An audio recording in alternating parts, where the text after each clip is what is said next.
it's really hard on me, even just, to even like,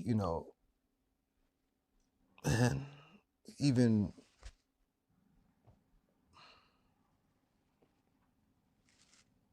because they end up they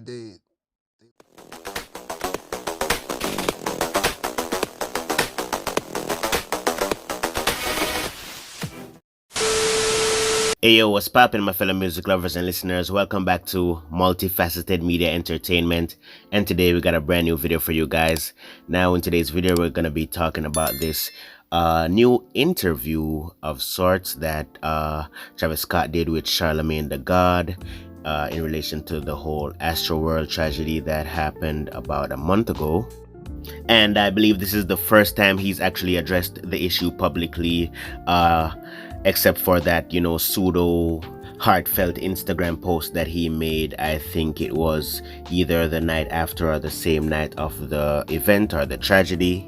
So in light of what transpired, as you would expect, a lot of people were really anticipating hearing what Travis Scott had to say in this interview.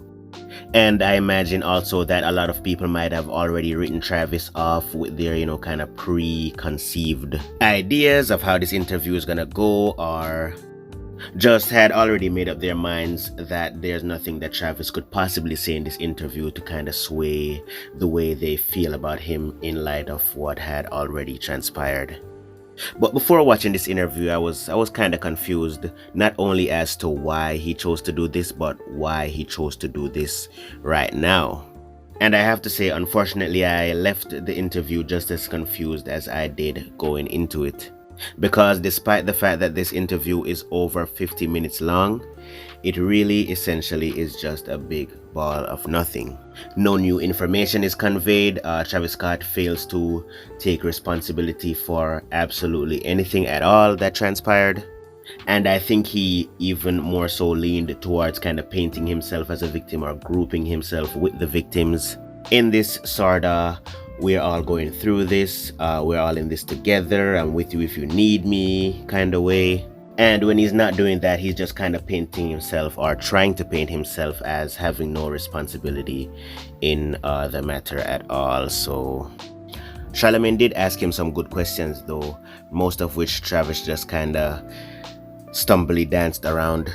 For instance, he asked him if he feels that the raging behavior that he was encouraging could have possibly influenced the behavior that led to the tragedy. Raging has been a part of the culture, of your shows. You didn't on this night, but in the past, you've encouraged, I guess, the kind of energy that could have led to something like this happening. Mm-hmm. Do you think that contributed to the energy of this night? Yeah, nah, I think, it's something I've been working on, for a while, of just creating these experiences and trying to show like the experiences happening in a safe environment. Mm-hmm. Us as artists, we trust, professionals to make sure that, things happen and people leave, safely, you know what I'm saying? And this night was just like a regular show, it felt like to me. As far as like, the energy, people, it didn't feel like it was like, people didn't show up there to just be harmful. Mm-hmm. People just, I think, showed up to have a good time, and then, something unfortunate happened. And I think we really just got to figure out, what that was, Does raging make it harder to identify when something is going wrong in the crowd? Well, I think, raging is just they have a textbook, definition, but, in concerts, we've grown it to be just an experience of having fun. It's not about just, harm. Mm-hmm. It's not about that. It's about just letting go and having fun. So I think Travis either drastically misunderstood the question that Charlemagne was asking here, or he just didn't answer it correctly intentionally because he knew the correct answer would probably not be what he wants people to hear. Charlemagne literally asks Travis if he believes that the quote-unquote raging that he has kind of encouraged in his past performances led to the kind of behavior that these fans were exhibiting in the night of this event. And then Travis proceeded to respond by saying that raging was never about being harmful or causing harm. But the fact of the matter is, it doesn't matter whether or not raging was intentionally designed to cause harm or anything like that. What matters is, did it contribute to the harm that was caused that night, or does it have the potential to contribute to harmful behavior in the future? And if I'm being honest, I think it does.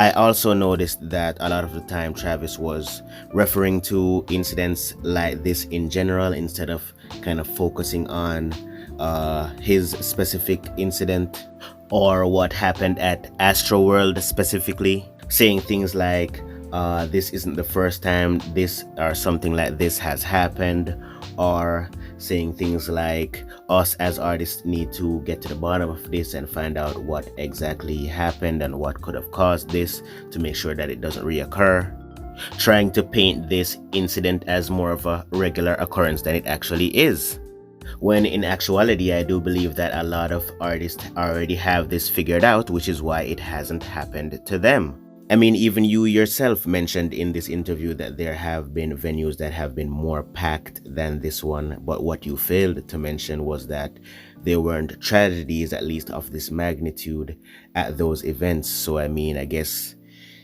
those artists or those showrunners or organizers were doing a better job than the ones in charge of your stage show or performance were. You think these festivals are too big, man? 50,000 people is a lot of people for anybody to control. Yeah, there are festivals that are bigger, Mm-hmm.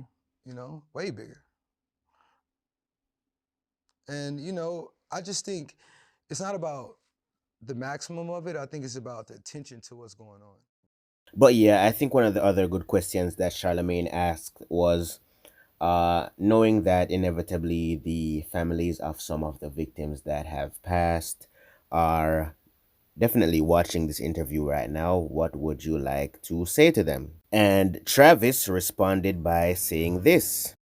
You know, we know that the families of the people who passed are definitely watching this right now. And you know, there's nothing you could say to heal the trauma these families who lost loved ones are going through. But being that you know they're watching, what would you say to them directly? I'll say to them that I'm always here, and that, you know, I'm in this with you guys, and I love you, you know, and I'll always, you know, be there to help you guys heal through this. And I understand that they're going through, you know, they're grieving right now and they're finding understanding right now. And with all that being said, I think his response lacked two fundamental words: I'm sorry. But of course, he would never say that because he assumes no responsibility. But yeah, those are kind of my general thoughts on the interview on a whole. I think it was a monumental waste of time. I think Travis's emotional disconnect kind of shined through during this interview. And I think it was kind of a failed attempt at trying to paint Travis Scott in a better light, and also to try to absolve him of any responsibility for what happened. But those are just my thoughts. Let me know what you guys think in the comment section below.